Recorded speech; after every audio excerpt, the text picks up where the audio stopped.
Bueno, personas humanas, aquí estamos de regreso este martes y en vista también de que hoy entiendo que el Ministerio de Educación tuvo una actividad importante. No he visto muchas noticias al respecto, solamente lo de la que anunciaron, el tema de la materia de cívica, que es algo que yo no voy a decir mucho al respecto porque yo sé que la ciudadanía, cada vez que tenemos un problema o que se denotan situaciones como el tema de la cultura en cuanto a lo que sabemos del tránsito, de educación vial, y cada vez que vemos un tema cualquiera, pues siempre se nos ocurre resolverlo poniendo leyes y poniendo propuestas para sumar materias a los estudiantes. Sin embargo, quienes tenemos memoria de cuando estábamos en el colegio, sabemos que la materia de cívica es una materia que se daba en un solo cuatrimestre y ya casi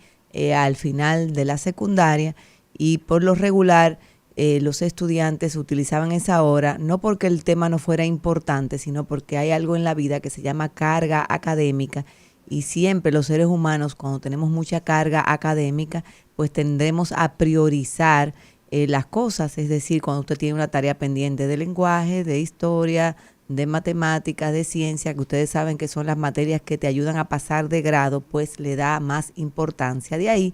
a que la cívica fuese de manera transversal, porque la cívica se aprende del día a día, cuando usted llega a la escuela, y desde el portero hasta la directora, cada vez que usted la ve, le presenta sus respetos y dice buenos días y buenas tardes. Y también cuando te dan clases de sociales, te enseñan sobre la importancia de no tirar la basura, sobre la importancia de cuidar los ríos en la clase de geografía y el medio ambiente, entre otras cosas que forman al individuo, por lo cual una materia encapsulada como tal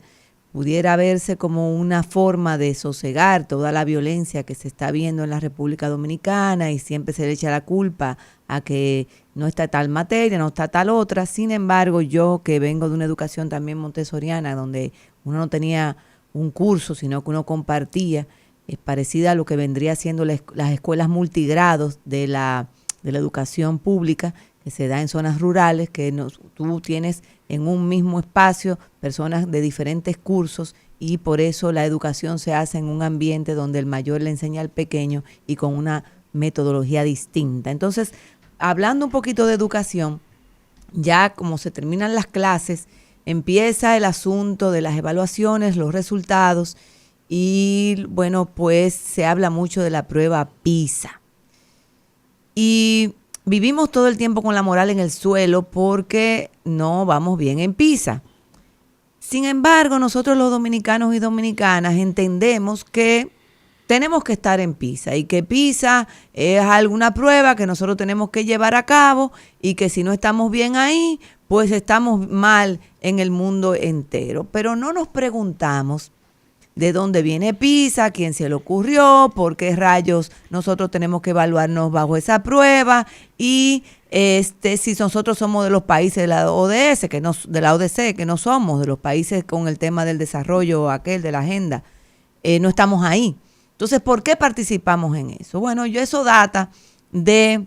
el 2015, que se le ocurre a las personas que trabajaban desde el Ministerio de la Presidencia decir que, como estábamos llevando la revolución educativa en ese momento, que es la primera vez que se pone en curso el 4%, y se empieza a ampliar las aulas y se empieza a hacer más, se le elevó el dinero en capacitación docente, entre unas cosas, pues bueno, vamos a medirnos en PISA.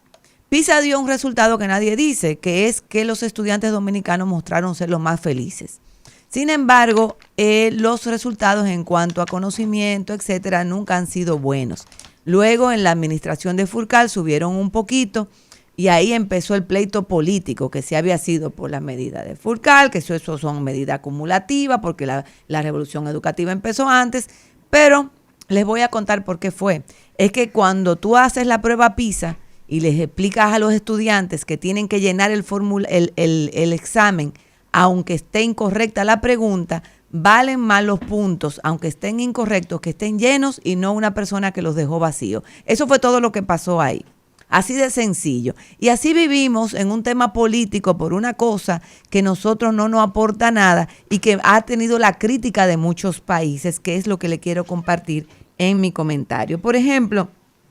hay países como Malasia, como Hungría, países como Argentina, Uruguay, Ecuador, Costa Rica, que se han salido del tema de las pruebas PISA por muchísimas razones. Entre ellas, pues dicen que la metodología que se utiliza no está adaptada para el tipo de enseñanza de cada país, porque hay países que priorizan, por ejemplo, el tema de la memorización, mientras que otros no lo hacen. Hay países también que están bajo condiciones donde un estudiante de una edad cursa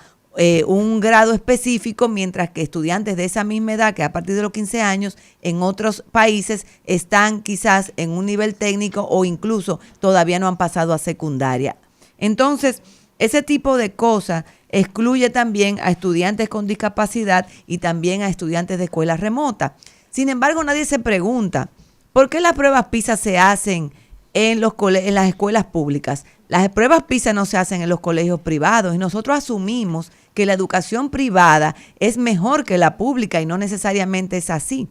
La educación privada tiene unos aspectos especiales en cuanto al cuidado, la atención a los estudiantes y en algunos casos, que es la minoría en élites dominicanas, tienen unos profesores que quizás se hayan graduado del extranjero, que tengan unos salarios mayores, etcétera, pero realmente el día de hoy la mayoría de los docentes mejores calificados ya han pasado la prueba para estar en el Ministerio de Educación.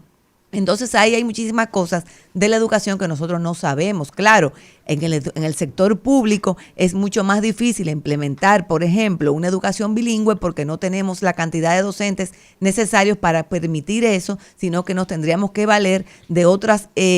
instrumentos, como se hace en bachilleratos internacionales que he visto fuera a través de estudios a distancia con el asunto del idioma. Pero en sentido general, y es algo que he oído decir mucho, incluso hasta el profesor Juan Valdés, que nosotros no tenemos por qué estar en PISA cuando hay otros estudios que son mucho más efectivos para nuestro sistema educativo. ¿Por qué nos vivimos flagelando con el tema de PISA? ¿Por qué nosotros no mejor, en vez de tener esas pruebas, hacemos de manera cotidiana, vamos a decir, periódicamente pruebas que sean un mapeo que nos diga dónde están las lagunas de nuestros estudiantes para poder ir aportando hasta antes que el estudiante, esos conocimientos, antes que los estudiantes empiecen ya las pruebas nacionales, porque ya a la vuelta de la esquina están las pruebas nacionales en República Dominicana, que es el tormento más grande que pueden pasar los padres en este momento, porque el Estado le está diciendo a los estudiantes que después que duraron 12 años estudiando, al final le dicen en lo que están bien o en lo que están mal. Entonces, ahí sí hay un poco de diferencia entre los colegios públicos y privados, pero no en las notas que sacan en las pruebas, en las pruebas nacionales. No son tan diferentes. La diferencia está en que en las pruebas nacionales representan un 25% de la nota y los colegios privados se ocupan casi de manera personalizada a que sus estudiantes necesiten la menos cantidad posible para poder pasar y terminar el bachillerato. Entonces yo creo que en cuanto a indicadores, nosotros tenemos que ser un poquito más sensatos y nosotros poder entender el sistema educativo si realmente nosotros queremos buenos resultados. Vivir con el moco para abajo, vivir sufriendo por una prueba PISA no nos dice nada. Yo creo que nosotros lo que tenemos es que cuidar el entorno escolar, favorecer políticas que nos ayuden a tener un ambiente más agradable dentro de la escuela y también hacer exámenes que tengan que ver con las nuevas competencias, porque si tenemos un currículo basado en competencias y para colmo examinamos como los contenidos de antes, pues no vamos a llegar a ningún lado. Dale, Álvaro.